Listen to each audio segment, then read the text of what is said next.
Bonjour et bienvenue à tous dans cette vidéo. Alors aujourd'hui, on parlera de comment hacker un serveur web. Donc aujourd'hui, on s'attaque ici à une machine Hack the Box.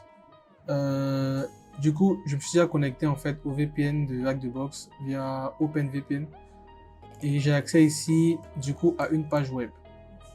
Donc la machine s'appelle Nibbles, mais c'est vrai qu'elle est retirée en fait ici. Donc, vous devez avoir un compte VIP ou VIP Plus pour avoir accès à cela. Bref, on a accès ici à une page web. Donc une page web le plus normale.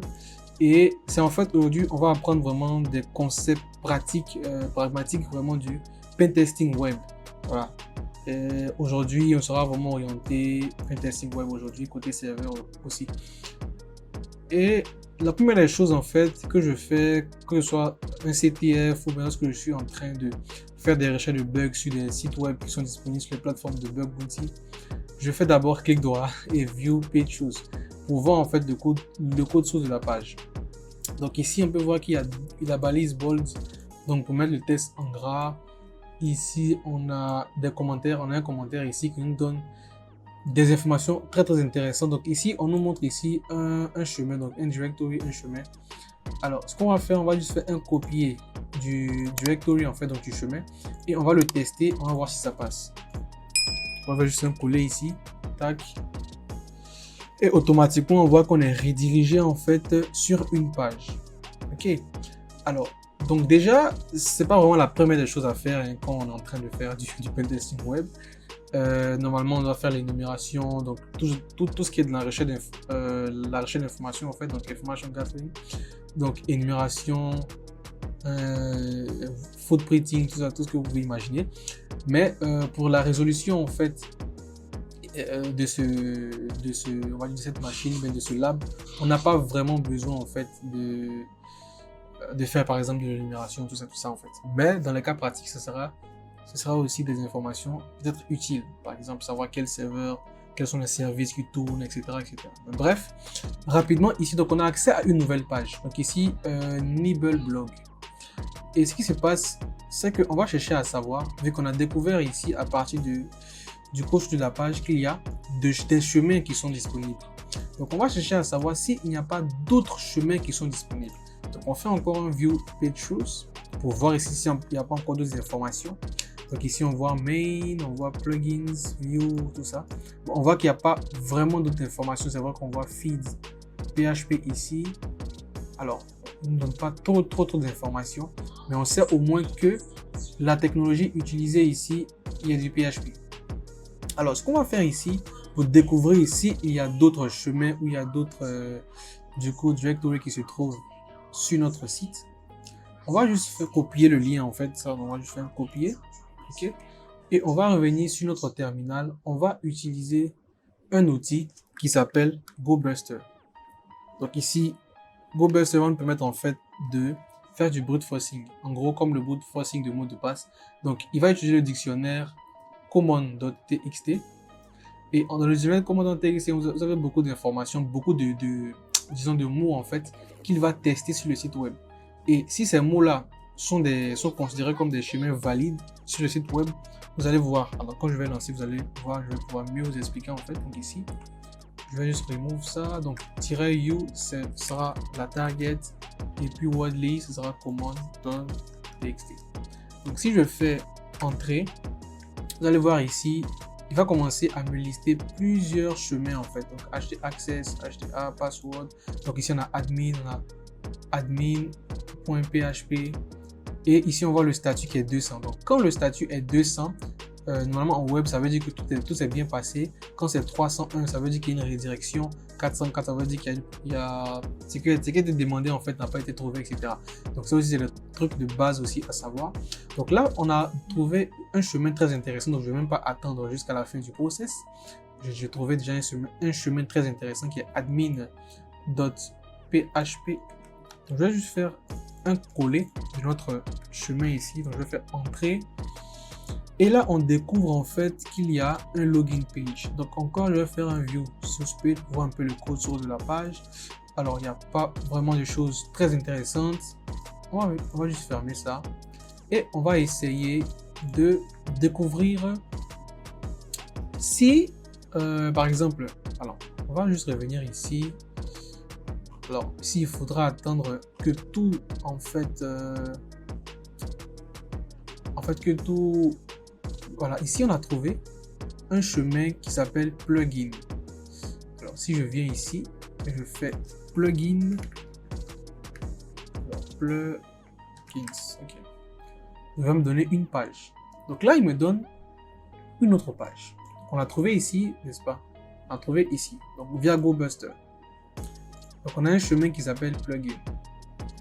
Alors ici, on va commencer à fouiller ici dans les différents dossiers. Donc ici, on a Last Expose, on a My Image, on a Pages. On a vraiment énormément de choses. Donc si je vais dans About, Language, bon, il n'y a pas vraiment de choses intéressantes ici. Donc on va chercher à savoir s'il n'y a pas des informations sensibles qui se cachent quelque part ici. Donc, je mets aussi Contents. Ok, donc quand je mets Contents ici, donc on a trois chemins qui sont disponibles. On a Private, Public et temporaire, en fait, le fichier temporaire. Donc on va d'abord commencer ici, on va qu'il n'y a rien. Public, page, commentaire, tout ça, ça ne nous intéresse pas. On va voir dans privé.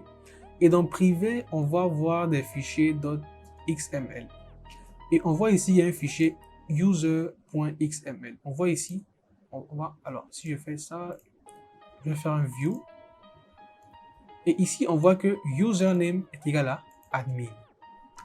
Alors, on a déjà trouvé ici notre username, tout simplement en fait. Donc si je fais ça et je fais juste admin ici, alors, tac, admin.php en fait, je fais coller, donc ici, j'ai déjà trouvé en fait mon username. Maintenant, quel est le password?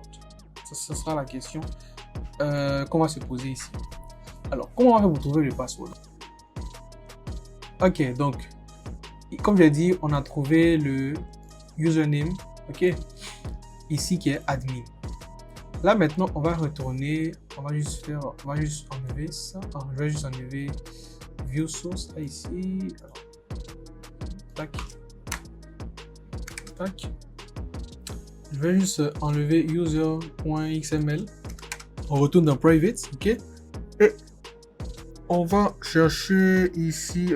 On a un fichier config ici .xml qui peut être aussi très intéressant. Donc on fait encore un clic droit. View source page. Et ici, on regarde, on voit qu'on a Nibbles comme le titre en fait, qui est très intéressant. Et ce que je vais faire, je vais carrément faire un inspect. Et je vais inspecter, par exemple, vous aurez pu extraire tout ça et peut-être écrire un script pour trouver s'il n'y a pas de mots qui se répètent. Mais ici, moi, je vais rechercher d'abord Nibbles par exemple. Tac. Et on voit qu'il y a Nibble ici.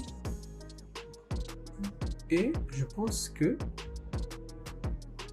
donc ici par exemple si je fais comme ça, alors ok, donc ici dans le email en fait, alors ici dans email on voit qu'il y a encore Nibbles qui se répète, donc il s'est répété 2 fois. C'est carrément on va dire de la divination.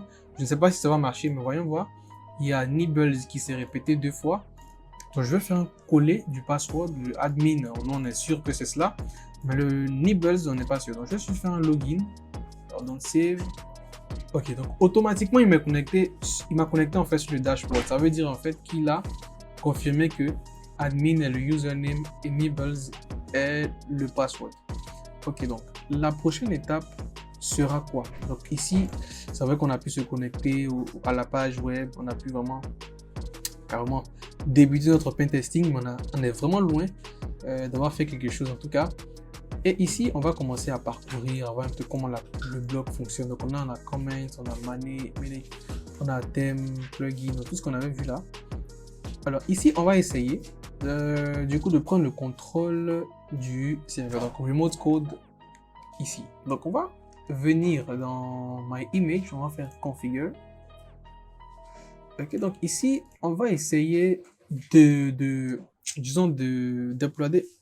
une image, mais pas n'importe quelle image. Une image qui va contenir quelque chose de malveillant, donc un payload. Ce Ce que je vais faire ici, c'est que je vais créer. Donc je vais d'abord faire clear. Donc par exemple, si je fais nano image.px, alors d'abord je vais faire cd. Alors, tac. Si je fais déjà locate image.php, est-ce qu'il n'y a pas déjà ça? Ok, il y a déjà ici. Donc voyons voir ce que il y a à l'intérieur. Tac. Ok, donc là il y a mon payload que j'avais déjà ici. Donc on va essayer de l'utiliser. Ok, donc on va essayer d'utiliser en fait cette image.php là. Donc je vais venir ici, je vais faire browse. Je vais dans téléchargement, je vais faire image.php. Donc là c'est pas une image.jpg mais c'est .php. Donc il contient en fait un payload. Tac. Alors, sur l'image. Ok. Donc, ici l'image.php est là. Donc si je fais save changes, vous voyez qu'il y a plusieurs informations. Ok.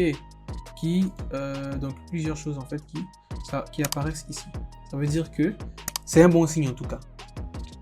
Ok, donc ce que je vais faire maintenant, alors d'abord je vais revenir de mon payload. Je pense qu'il y a quelque chose qui n'a pas fonctionné. Alors je sais, alors ici normalement, alors ici, donc ici on va utiliser netcat en fait, et on va mettre donc à la place, donc je vais essayer de créer un nouveau terminal ici. Pas comme ça, donc exit.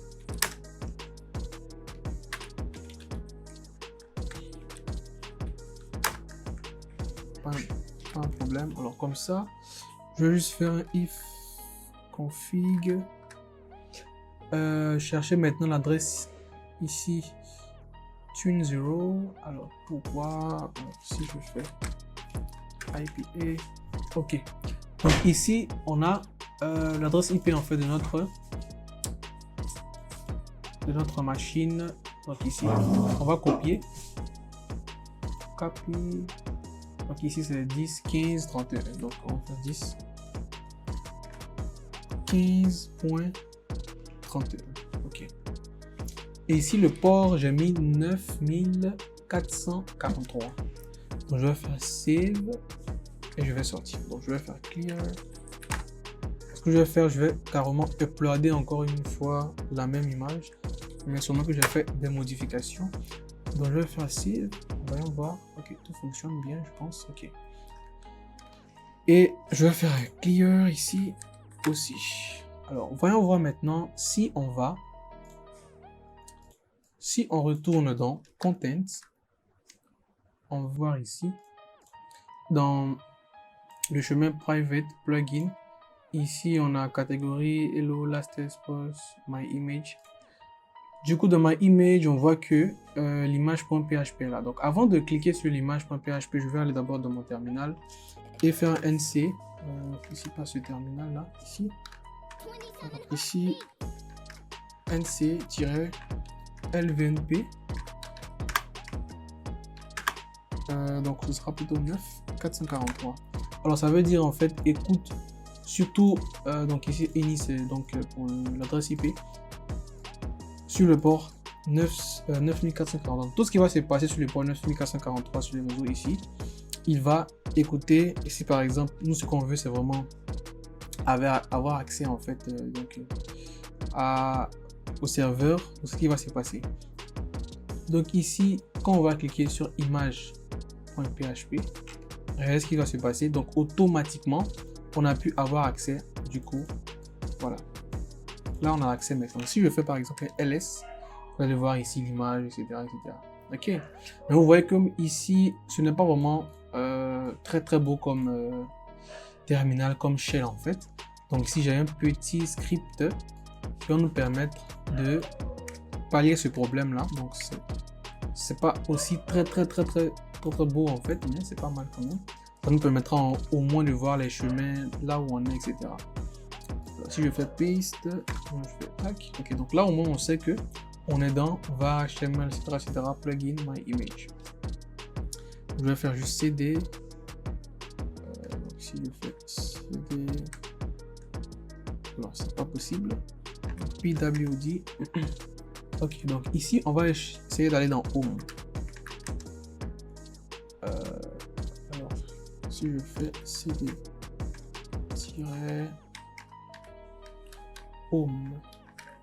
Est-ce qu'il y a Home ici? Ok, donc là, on est dans Home maintenant. Si je fais ls, on a Nibbler, on a ça. Ok, donc voyons voir CD, Nibbler. Ok, on est dans Nibbler. Si je fais ls, on a personal zip, on a user txt. Donc si je fais cat user, donc on va pas faire cat, on va faire nano user txt. Ok, bon, il n'y a pas de nano ici, donc on va faire un cat user.txt. Ok, ici on a juste un caractère, donc ça c'était le flag en fait, le premier flag à obtenir, ou l'un des premiers flags à obtenir. Et là on a obtenu cela. Donc là actuellement on est carrément sur disons le serveur. Ok. Et ensuite on va essayer d'avoir accès maintenant en tant que route. Donc on va chercher à avoir tous les accès maintenant sur le serveur. Donc il n'y a pas clear ici. Ok, bon, bref. Alors ici, dans le ls, on avait vu un personal zip. Donc pour dézipper les fichiers zip, on sait comment ça fonctionne. C'est unzip. Ok, unzip, donc personal.zip. Si je dézip ça. Ok, donc on va voir qu'il y a ici. Ok, beaucoup de choses. Je fais ls. Donc on a personal.